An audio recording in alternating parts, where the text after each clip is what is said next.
if we have police body cameras and you can't see the footage, that is worse than where we are starting from, right? Body cameras will put more people in prison. They will justify stops and uses of force that would otherwise be illegal, and they will not ensure accountability, particularly because they will attempt to offer transparency into incidents while A, failing to deliver, B, not giving any transparency into patterns and practices, and most importantly, accountability will not be there. So let's walk through all that. The reason people in the rights community and in the Black Lives Matter movement, the reason some people favor police body cameras chronologically started with Mike Brown, because the facts of his death were in dispute and a police body camera might have helped expose them.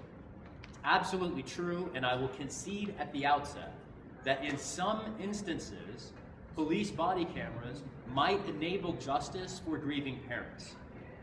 The counterpoint to that, there are two. The first is two words, Eric Garner, right? You can have a video of police murdering someone in broad daylight using a force method that was already deemed illegal, viewed by millions of people around the world, and still not get accountability, right?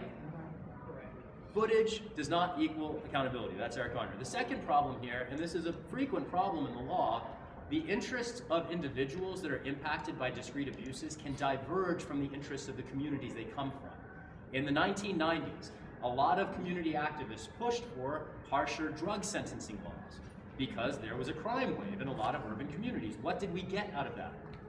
Mass incarceration, right? This would not be the first time that calls for accountability from communities get played by the system and blow back into abuses that are worse than what we dealt with at the outright. So some of the reasons cameras will not promise or won't deliver on their promise for transparency. The first, they're not always on, right? To the extent officers have opportunities to determine when they are on versus off, that's slippage.